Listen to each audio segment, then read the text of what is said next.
कपिल गौतम जी क्या समझना चाहते हैं सर, शेयर की गिरावट के बाद कैसे पता करें कि वो बेस बना रहा है। तो यहाँ पर पाठशाला की घंटी बज गई। इनको जानना है कि कोई शेयर गिर गया,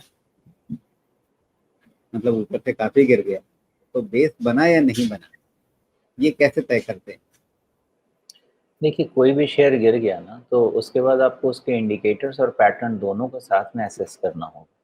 तो सबसे पहले तो आप इंडिकेटर ले लीजिए कि कोई भी शेयर गिरा और उसके बाद आपका शॉर्ट टर्म 20 डीएम है, मिड टर्म 50 डीएम है और उसके बाद लॉन्ग टर्म 200 डीएम है। अगर उसके ऊपर किसी के भी ऊपर है तो उसके ऊपर का बेस फॉर्मेशन आपको ध्यान देना होगा। और जब बेस फॉर्मेशन होगा तो फॉर किसी भी पैटर्न में फिर आपको ध्यान रखना चाहिए कि कोई भी आपका डीएमए है उसके ऊपर रहे, या अगर नीचे चला गया तो फिर से उसको क्रॉस करके ऊपर आए, तब ये मान सकते हैं कि ये बेस बन गया। और मोस्टली बेस में ना मिनिमम 3-4 वीक का कंसोलिडेशन होना चाहिए, डिपेंडिंग अपॉन आपका कैसा व्यू है।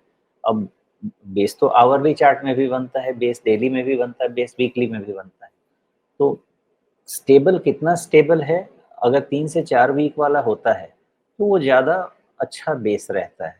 लेकिन उस बेस के बाद भी आपको ब्रेकआउट या ब्रेकडाउन का वेट करना चाहिए। अब ब्रेकआउट या ब्रेकडाउन कैसे होगा, जैसे यहीं पे तो अभी अभी वेलोर स्टेट वाला ही एग्जांपल ले लीजिए ना, कि वेलोर स्टेट में चूंकि अभी डिस्कस हम कर ही रहे थे, तो आपका 15 अप्रैल को टॉप बना और उसके बाद गिर गया, बेस बनने के लिए गया कि नहीं गया।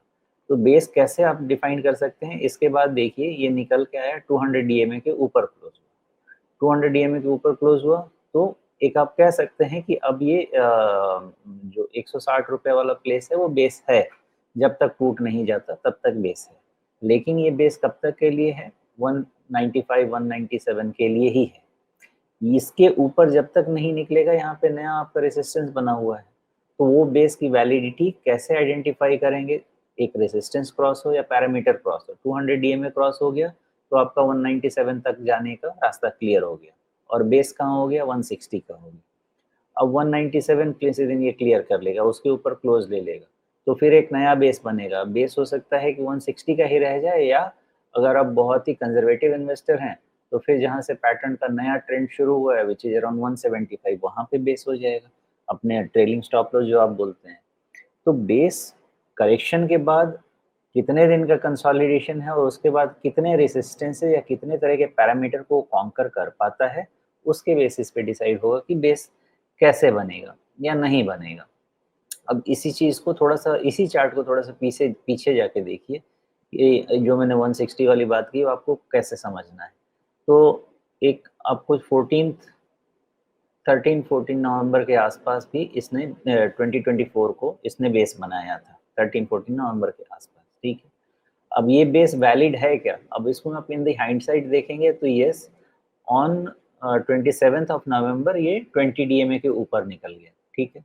तो अब ये बेस तो है आपका ठीक 150 वाला, और उसके बाद उस बेस ने आपको कमाने का मौका भी दिया अप अंटिल 195, 194, 195, और इसका मैक्सिमम बन सकता था कहाँ पे, 205 207 के आसपास तक का। तो ये बेस बना, पैरामीटर आपके पॉजिटिव हुए, आपने इस पे खरीदा, कमाया, खाया।